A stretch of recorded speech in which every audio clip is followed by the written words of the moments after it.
There are days in markets when the scoreboard lies. You look at one stock and it is up strongly, you look at another and it is being punished, you look at the headlines and they all sound emotional. One company is celebrated, another is thrown away, one stock is treated as if the future is obvious, another is treated as if the thesis is broken.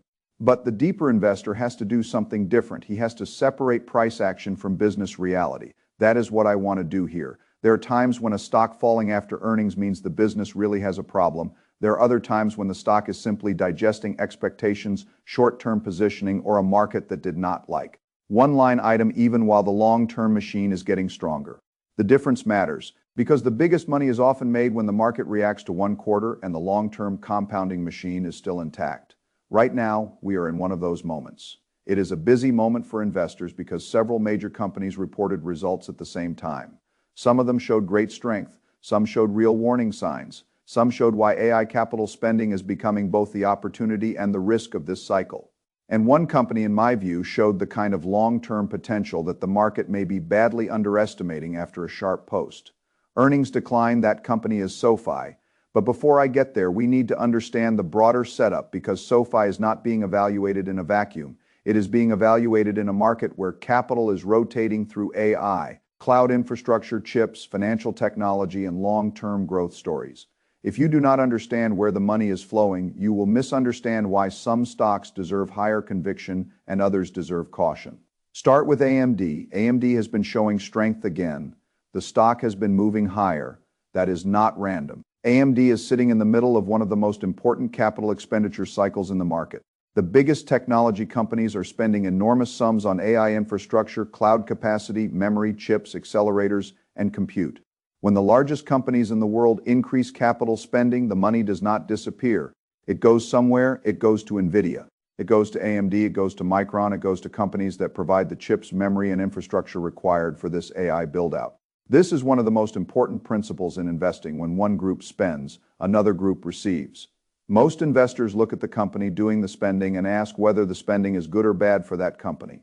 A better investor asks both questions. Is the spending good for the company spending it? And who is receiving the money right now? The receivers are in a very powerful position. That is why AMD has been strong. That is why NVIDIA has been strong. That is why Micron is in such an interesting setup. The AI infrastructure cycle is not only a story about software, it is a physical spending cycle. Compute has to be bought, memory has to be bought, data centers have to be built, chips have to be installed, cloud capacity has to expand. And when Microsoft, Amazon, Google, and Meta all increase spending, the sellers of that infrastructure benefit. That is the short-term read through. But not every company spending heavily deserves the same interpretation. That is where Meta becomes important. Meta reported very strong revenue growth. Revenue grew 33% year over year. For a company of Meta's size, that is an extraordinary number. In fact, among the largest technology companies, Meta's revenue growth was one of the strongest. A business with billions of users growing revenue at that rate is still a powerful business. But investing is not only about revenue growth, it is about the relationship between revenue growth and expense growth. That is where Meta's quarter becomes much less clean. Cost of revenue grew 35%. Research and development grew 46%. Total costs and expenses grew 35%. Income from operations grew 30%. That means expenses grew faster than revenue, and operating income grew slower than revenue. This is the opposite of what you want to see from a business with operating leverage.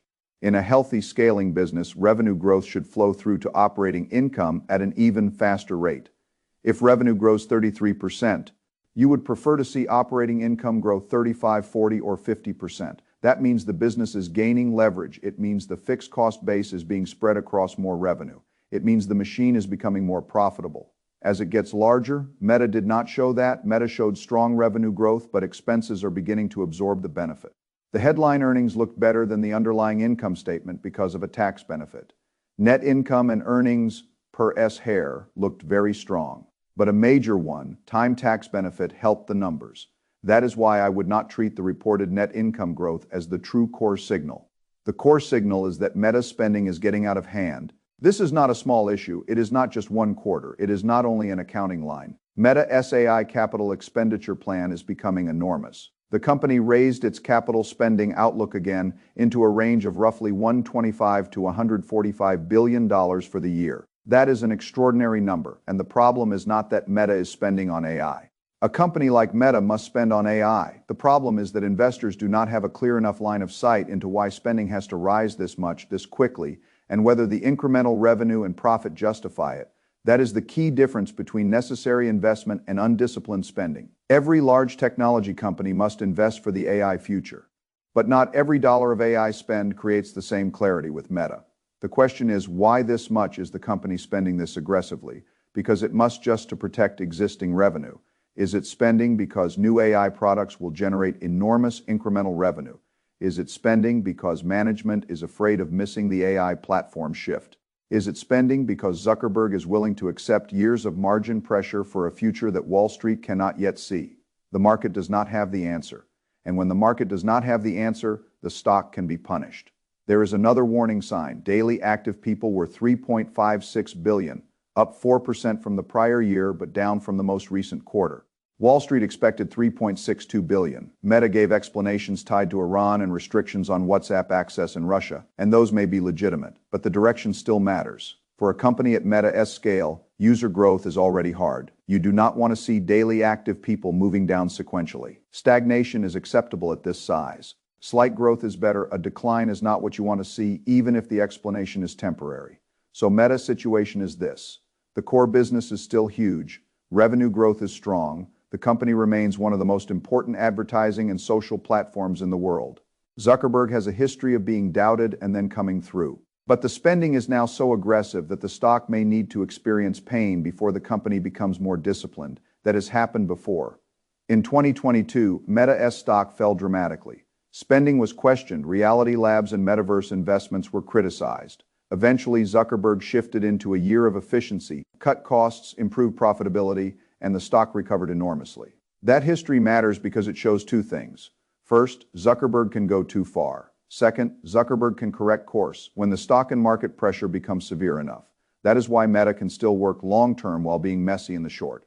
And medium-term, a business can be great and still be a poor term setup if spending pressure overwhelms operating leverage. That is the situation I see. Meta may come through in the end, but the path can be ugly. The stock could fall significantly if investors lose confidence in the capex trajectory. A move down to much lower levels is possible, not because the company is broken, but because expectations and expenses have become dangerous. This is why I would not ignore the risk. Now compare Meta with Amazon. Amazon also spends heavily, but the market reaction is different because Amazon can show investors exactly where the money is going and why it matters. Amazon reported an excellent income statement. Total net sales grew 17% year over year. Cost of sales grew 14%.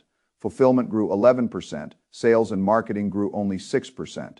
General and administrative expenses actually fell 2%. Total operating expenses grew 15%, while net sales grew 17%. Operating income grew 30%. This is what investors want to see. Revenue grows. Expenses grow slower. Operating income grows faster than revenue. That is business model leverage. Amazon also beat Wall Street expectations by a meaningful amount. Earnings per share came in far above expectations. Revenue beat by several $billion. But the most important number was AWS. AWS revenue came in around $37.6 billion, growing 28% year over year. Wall Street expected growth closer to 26%. That means AWS is accelerating and remains the most important profit engine in Amazon's story. This is why Amazon can get away with heavy capital spending. The company can point to a specific business line and say, this is where the demand is, this is where the customers are, this is why we have to spend. AWS is a clear receiver of AI and cloud demand. If AWS growth accelerates toward the 30% range again, investors can justify massive spending because they can see the revenue response, they can connect the investment to the output. That is the difference from Meta. Amazon's spending may be huge, but investors understand the logic. They see AWS. They see accelerating growth. They see advertising becoming a third major profit engine. Advertising revenue grew around 24% to more than $17 billion. This business is extremely important because Amazon sits close to purchase intent. Advertisers want to reach consumers when they are already searching for products. That makes Amazon's ad business powerful and highly profitable. So Amazon has three major engines: e-commerce at scale, AWS as the cloud and AI infrastructure profit center, advertising as a fast-growing, high-margin business. When those engines are working, Amazon can justify aggressive investment. That is why Amazon remains one of the clearest long-term growth stories in the market. The forward multiple may not be cheap in a traditional sense, but the earnings power may be understated if AWS continues accelerating and advertising continues scaling. Amazon is the kind of company that can remain a buy for a long time because it reinvests into enormous markets with clear demand and clear revenue lines. That does not mean the stock cannot fall. It can, but the long-term machine remains powerful. Now look at Google. Google delivered an even stronger statement in some ways. Revenue grew 22% year over year. Cost of revenue grew only 14%. Total costs and expenses grew 18%. Income from operations grew 30%. That means Google generated operating leverage. Revenue grew strongly, but operating income grew even faster. That is what investors want from a company at this scale. There were some unusual items that made net income and earnings per share look even stronger. So you should not blindly extrapolate every bottom line number. But the operating performance was excellent. The real reason the market accepted Google's higher capex is Google Cloud. Google Cloud revenue grew more than 60% year over year and came in far above expectations. That is an extraordinary number for a business already doing more than $20 billion in quarterly revenue. This is not a small experimental segment anymore. Google Cloud is becoming a major growth engine. So when Google raises capital spending to a very high level, investors say we understand. They can see the link: more AI infrastructure, more cloud demand, more customer growth, more revenue acceleration. Again, compare that with Meta. Google can point to Google Cloud, Amazon can point to AWS, Microsoft can point to Azure. Although the story there is a little more mixed, Meta cannot point to an equivalent line item that makes the spending feel obviously justified. That difference explains why one stock can be rewarded for capex and another punished for capex. The market does not hate spending. The market hates spending. It cannot measure. That is a principle. Now with Google, there is another issue: valuation and timing. A stock can have a great quarter and still no longer be an attractive buy if the price has moved too far. The best time to buy Google may have been when fear was higher and the stock was much cheaper. After a powerful move, the stock may be more of a hold or even a trim for some investors. This is another principle. Great company and great stock are not the same at every price. Google's business is strong. Google's quarter was excellent. But the risk-reward after a large move may be less attractive than it was before. That does not make the business bad. It means the easy money may already have been made in the near term. Now look at Microsoft. Microsoft's quarter was strong, but not as clean as Google's. Revenue grew 18%. Cost of revenue grew 22%, which is not ideal. But research and development grew only 9%. Sales and marketing grew 10%, and general and administrative grew 11%. Those controlled operating expense lines helped preserve operating leverage. Operating income grew 20%, and net income and earnings per share grew 23%. That makes the quarter strong, not perfect, but strong. The challenge for Microsoft is that Azure growth remains in the high 30% range, which is very good, but not showing the same dramatic acceleration as AWS or Google Cloud. AWS is accelerating. Google Cloud is accelerating very strongly. Azure is still growing fast.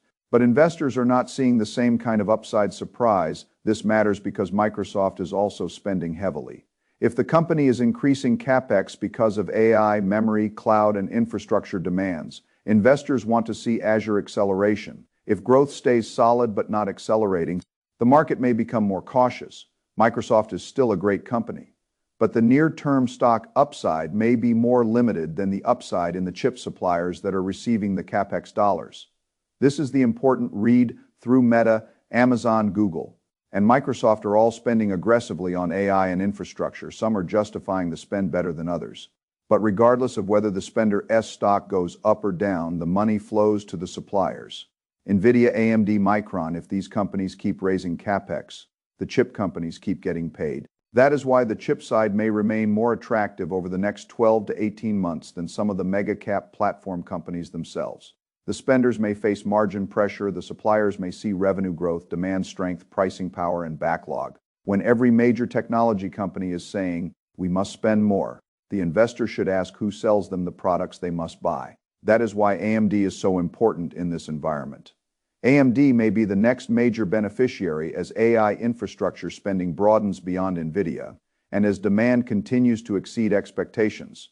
NVIDIA remains the dominant force, but the ecosystem is large enough that AMD can capture meaningful upside. Micron also benefits from the memory side of the cycle because AI infrastructure requires massive amounts of memory and data movement. This is why I would be more confident in the chip-related stocks over the next year or two than in some of the mega-cap spenders whose cash flow may be pressured by capex and depreciation. That does not mean the chip stocks are risk-free. They are cyclical. They can fall hard. They can get overvalued. They can be vulnerable if spending expectations slow. But when the largest buyers are increasing spend, the near-term setup remains powerful. Now contrast all of that AI capex intensity with a completely different kind of business, Cheesecake Factory. Cheesecake Factory does not need to spend $150 billion on AI chips. It serves food. That simplicity has value. The quarter was solid. Revenue grew to roughly $978 million from $927 million. Food and beverage costs improved as a percentage of revenue. Labor expense improved as a percentage of revenue. Net income grew strongly, partly because the prior year had a debt extinguishment loss that did not repeat. Earnings per share grew to $1.02 from 67 cents. It was not a perfect quarter because certain operating costs rose. But it was a strong and steady report. The attraction of Cheesecake Factory is not that it will become the next AI platform. It is that it has durable restaurant brands, expansion opportunities in North Italia and Flower Child, an established cash-generating core brand, a reasonable valuation, and dividends that can be reinvested into other opportunities. This is a different type of investment. It is not the highest growth stock. It is not a technology story. It is not a capex arms race. It is a stable company with a path for expansion and shareholder returns. In a portfolio that can be useful, not every investment needs to be about AI. Some investments are about steady cash generation, expansion, dividends, and a reasonable price. That brings us to the stock the market punished badly after earnings, even though the underlying report was very strong. SoFi, this is where the opportunity may be. SoFi stock fell sharply after earnings, but when I look at the income statement, I see a company growing at a very impressive rate. Total interest income grew 31% year over year. Total interest expense grew only 16%. Net interest income grew 39%. Loan origination sales, securitizations, and servicing grew 169%. Loan platform fees grew 49%. Other income grew 87%. Total non-interest income grew 49%. Total net revenue grew 43%, reaching around $1.1 billion. From $771 million. Total non-interest expense grew 30%, meaning revenue grew much faster than expense. Income before income taxes grew 150%. Net income grew 135%. Earnings per share doubled to 12 cents from 6 cents. This is an excellent income statement. A business growing revenue more than 40% while income before tax grows 150% is showing operating leverage. It is scaling. It is becoming more profitable as it grows. That is exactly what long-term investors want to see in a growth company that is moving from promise to profitability. The market may have reacted to guidance, expectations, short-term positioning concerns about the lending cycle, technology platform weakness, or simply the fact that the stock had already moved. But the underlying numbers deserve attention. This is where the distinction between stock reaction and business performance becomes crucial. A stock down 15% after earnings does not automatically mean the business is broken. Sometimes it means expectations were too high. Sometimes it means traders wanted perfection. Sometimes it means one segment disappointed while the larger machine improved. Sometimes it means the market is giving long-term investors an opportunity. With SoFi, the member growth is very important. Members grew from 10.9 million to 14.7 million. That is a very large increase. And SoFi still has a long runway. A digital financial platform with fewer than 15 million members is not mature. If the long-term addressable market is tens of millions or even potentially 100 million plus members over time. That is why the long-term opportunity is so large. The company is building a full financial ecosystem: banking, loans, investing, stocks, crypto fees, technology platform services, member relationships, cross-selling. If SoFi can keep acquiring members, deepen relationships, sell multiple products, maintain credit discipline, and keep scaling profitably, the business can become much larger than it is today. That is why I think the market may be too focused on the short-term stock reaction and not focused enough on the long-term machine.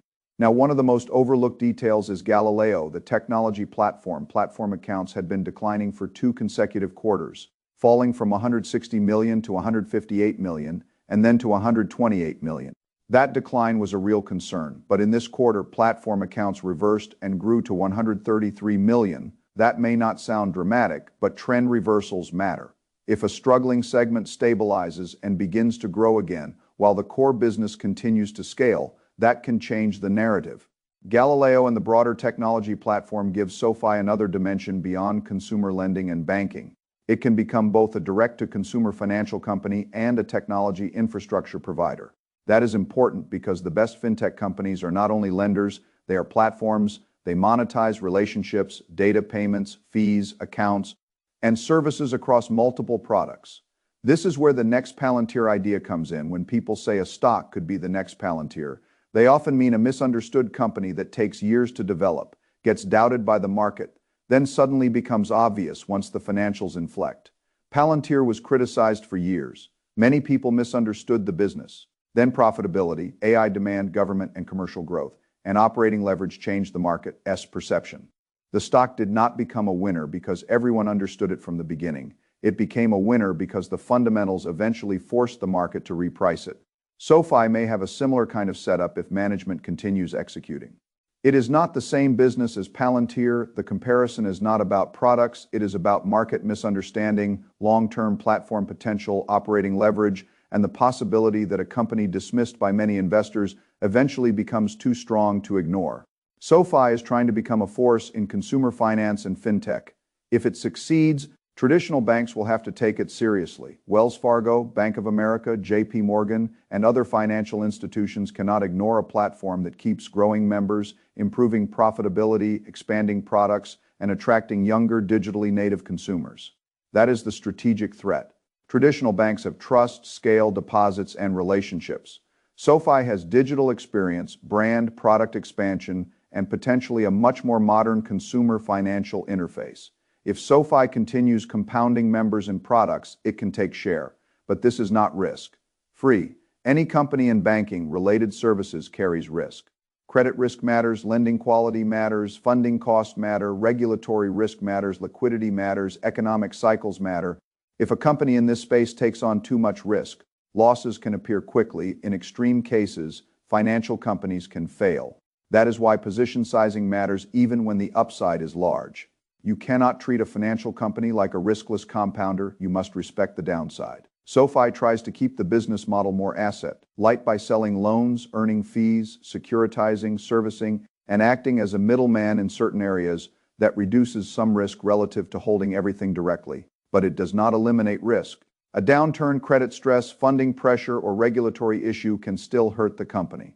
This is why the investment case must include both the upside and the risk. The upside is huge, the risk is real. That is the honest framework.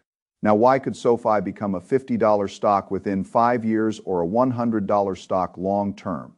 The answer depends on execution. If SoFi continues growing members at a high rate, expands revenue per member, improves cross-sell, grows net interest income and non-interest income, stabilizes and re-accelerates the technology platform, keeps credit losses under control, and continues expanding profitability, the market will eventually have to value it differently. A company growing revenue 40% and net income triple digits cannot trade forever as if it is just a risky lender if the performance continues. The key phrase is, if the performance continues. One quarter is not enough, but the direction is compelling. SoFi's income statement shows that the business is not merely growing, it is scaling. Revenue growth is outpacing expense growth. Profit growth is much faster than revenue growth. Members are growing. Platform accounts may be stabilizing. Product expansion continues. That is the combination long-term investors look for. This is why a sharp stock decline after a strong quarter can become interesting. The market is offering a disagreement. Short-term traders say the stock should be lower. Long-term investors can ask whether the business is stronger than the stock reaction suggests. If the answer is yes, opportunity may exist. Now compare SoFi's situation with Meta. Meta has huge revenue growth, but expenses are growing too aggressively. So the question is whether the business will lose operating leverage because of CapEx and AI spending. SoFi has strong revenue growth and expenses growing slower than revenue. So the question is whether the market is underestimating operating leverage. That is an important contrast. Meta is an established giant being questioned because spending may be too high. SoFi is a growth company being punished despite improving leverage. Different situations, different risks, different opportunities. Now compare SoFi with Amazon and Google. Amazon and Google can justify heavy capex because cloud growth is accelerating and investors can see the line item. SoFi does not have the same AI capex problem. Its challenge is not whether it can justify $150 billion of spending. Its challenge is whether it can continue scaling a financial platform without taking excessive credit risk. That is a different problem. It may be more manageable if execution stays strong. Now compare SoFi with Cheesecake Factory. Cheesecake is stable, dividend-paying, and expansion-driven. SoFi is higher growth, higher risk, and more volatile. Cheesecake may compound steadily, SoFi may compound explosively if it becomes a dominant fintech platform. They serve different roles in a portfolio. A mature investor can own different types of businesses for different reasons: stability, growth, income, asymmetric upside, AI infrastructure, fintech disruption. The portfolio does not have to be one theme, but the investor must know the role each company plays. SoFi is not asleep. Well, at night dividend compounder. It is a high upside fintech platform with real risk. That means it should be sized accordingly. Now let us talk about what the market may be missing. First, member growth. A platform becomes more valuable as the member base grows and products expand. If SoFi can move a member from a loan to a checking account to investing to credit card to brokerage to crypto to other financial services, lifetime value rises. Customer acquisition cost becomes more powerful when one customer can use multiple products. Second, revenue diversification. Net interest income matters, but non-interest income growing 49% is very important. Loan platform fees, origination sales, servicing, and other income create a broader revenue base. The more SoFi can diversify away from pure lending spread, the more resilient the business can become. Third, operating leverage. Revenue grew 43% while non-interest expense grew 30%. That spread matters. If it continues, earnings can grow much faster than revenue. Fourth, profitability. Net income grew 135%, EPS doubled. The market used to criticize SoFi for not being profitable enough. Now profitability is improving quickly. Fifth, Galileo stabilization. Platform accounts reversing from decline to growth may signal that a weaker area is improving. Sixth, long runway at 14.7 million members.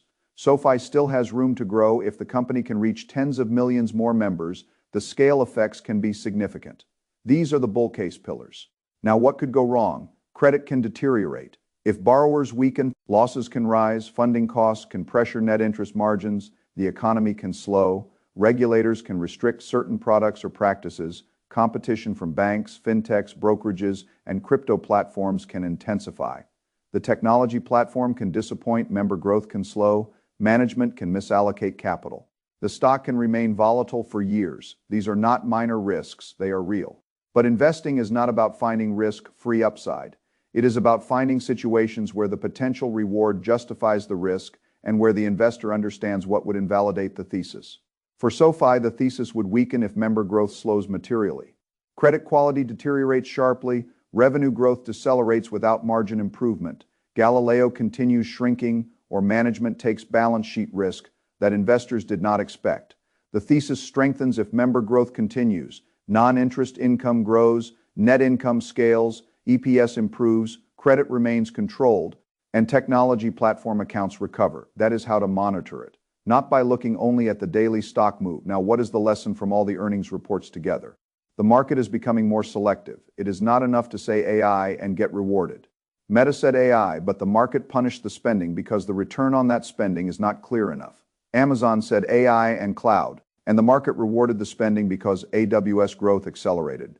Google said AI and cloud, and the market rewarded the spending because Google Cloud revenue grew more than 60%. Microsoft said AI and cloud, but the market is more cautious because Azure growth is strong but not accelerating in the same way. Chip companies benefit because everyone else's spending becomes their revenue. Cheesecake shows that non-AI businesses can still be attractive if they grow steadily, manage costs, and return cash. SoFi shows that high-growth fintech can be punished by short-term price action even when the underlying operating leverage is powerful. That is a very important market environment. The easy part of the AI trade may be maturing in some areas, while second-order beneficiaries and mispriced growth stocks may still offer opportunity. Investors must now do more than chase headlines. They must read the income statements. They must understand which line items matter. Revenue growth alone is not enough. Operating leverage matters. CapEx justification matters. Segment acceleration matters. Expense discipline matters. Customer growth matters. Balance sheet risk matters. That is how you separate the real opportunities from the crowded trades. Now, for SoFi specifically, the question is whether the market is treating the company as if it is just another risky financial stock when the business is becoming a broader digital financial platform. If the market continues to misunderstand that, the opportunity remains. But if the company fails to execute, the market will be right to punish it.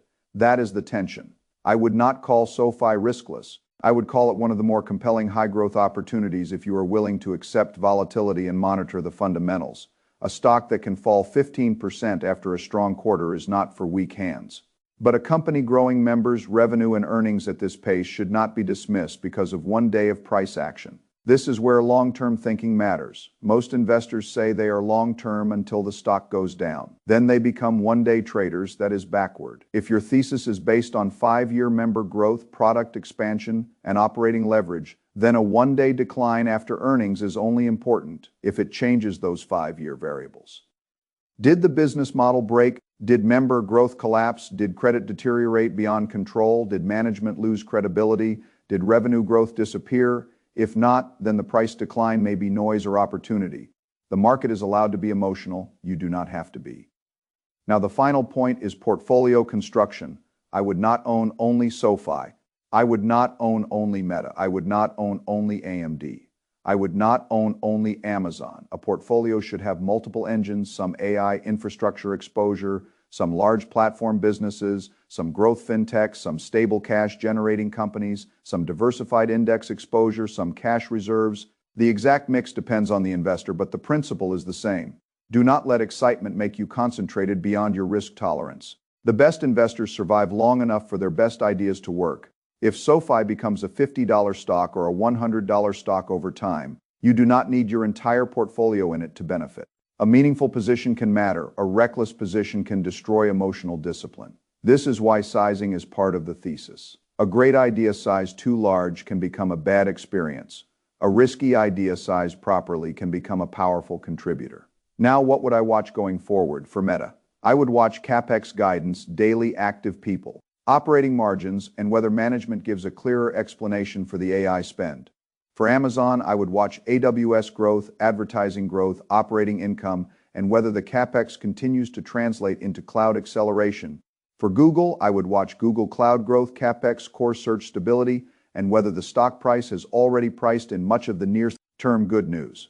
For Microsoft, I would watch Azure acceleration, capital spending, cost of revenue, and whether AI investment drives measurable incremental growth. For Cheesecake Factory, I would watch traffic, margins, expansion of North Italia and Flower Child, and dividend sustainability. For AMD, NVIDIA, and Micron, I would watch the continuation of hyperscaler CapEx, AI infrastructure demand, memory pricing, and whether spending expectations remain elevated. For SoFi, I would watch member growth, net revenue growth, non-interest income, credit quality, Galileo platform accounts, operating leverage, net income, and EPS trajectory. These are the variables that matter, not whether a stock is up or down after hours, not whether commentators are euphoric or angry. The numbers, the direction, the durability.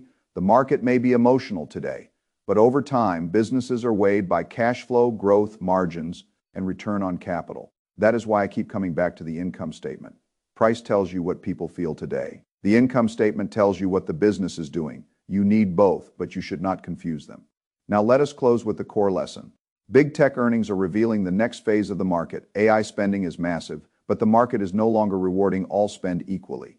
It rewards spending when there is a clear line to revenue growth, like Amazon with AWS and Google with Google Cloud. It punishes spending when the return is vague, like Meta's increasingly aggressive CapEx. It gives Microsoft a more measured response because the company is strong, but Azure is not accelerating in the same way. It strengthens the case for chip suppliers because NVIDIA, AMD, and Micron receive the money that others are spending. It reminds us that stable non-AI businesses like Cheesecake Factory can still be attractive when they execute and return cash. And then it gives us SoFi, a company whose stock was punished even though the business showed powerful growth, improving profitability, member expansion, and signs of platform stabilization, that is where the opportunity may be. SoFi is not risk-free. It is not a guaranteed next Palantir. It is a high-risk, high-upside fintech platform that must keep executing. But if it does execute, the market may eventually reprice it in a very different way. The stock falling after earnings does not bother me if the business is getting stronger. What would bother me is deteriorating fundamentals. Right now, the fundamentals look better than the price action suggests. That is why I would focus on the long term. In markets, the best opportunities often appear when the crowd reacts to the short-term pain and misses the longer-term machine. SoFi may be one of those moments. The task is not to get distracted by the daily chaos. The task is to identify the companies with long runways, improving economics, capable management, and the ability to compound. Then size them intelligently, monitor them honestly, and hold them long enough for the thesis to prove or disprove itself. That is how real wealth is built, not by reacting to every post-earnings move, but by understanding which businesses are becoming more valuable while the market is too busy looking at the wrong line item.